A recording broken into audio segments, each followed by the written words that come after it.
We are more creative in the night and least creative in the daytime. So I don't know how that's gonna be in the okay. When I read this, first of all, it fucked me up. Like I didn't really understand it, because usually the way you see this is in the morning you are sharp from because you've been sleeping the whole night, you've been resting, your brain has been resting, everything about you has rested, and you are going to work in the morning fresh and ready to tackle the world, right? Like the world and tackle everyone. That's how we see things. But unfortunately, this is not what is happening. All right.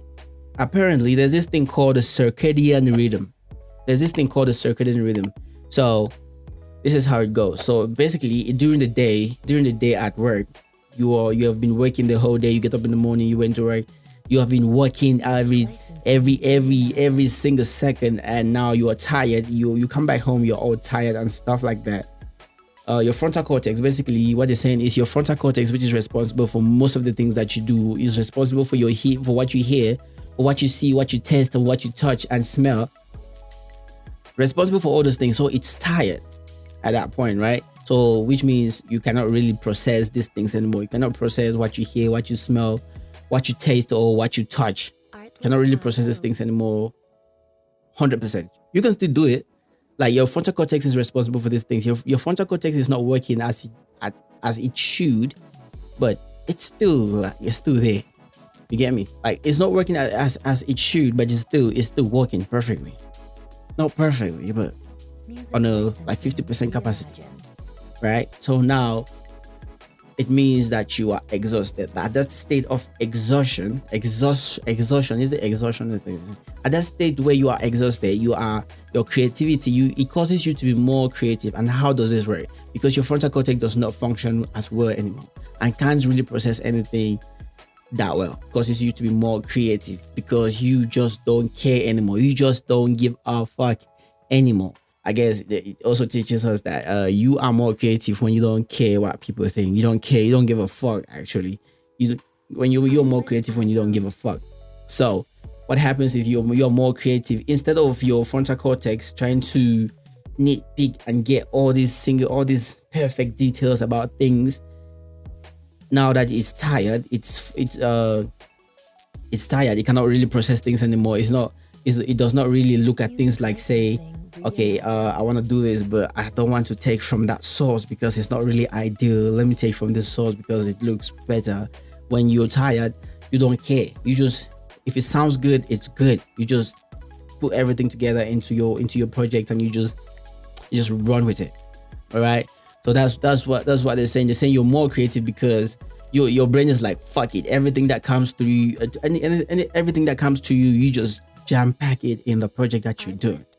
So now your brain is like accepting every idea from everywhere, even from places that you were not, you were, even for places where your frontal cortex would have been like, no, it's not ideal. So you just take things from everywhere. An example of this would be like your essay. I don't know if you, for the people that are in the uni, when you are, let's say your assignment is due tomorrow. Your essay is due tomorrow at 10 a.m.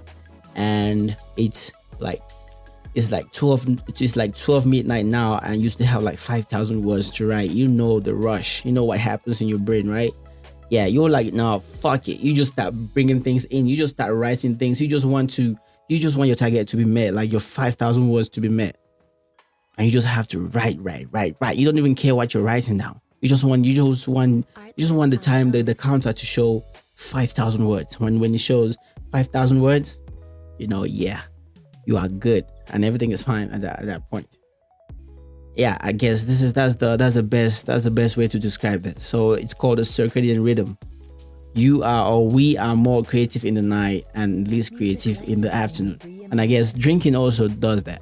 When you drink, it fucks up your frontal cortex and you cannot really process things anymore like that, and it leads you to go through, just do things, just create, just say things, or just do things the way you want, just to be creative. I guess that's why I'm drinking a little bit of like a spiked energy drink. I mean, yeah. I don't know if it's helping though. But if you wanna stop that effect, you can just take an energy drink, pure energy drink, it gives you energy, or coffee. No, with the caffeine, I guess the caffeine does something to you. I don't know. Okay, all right. Yeah. So that's our fun fact for today. I hope you learned something. You learned you something.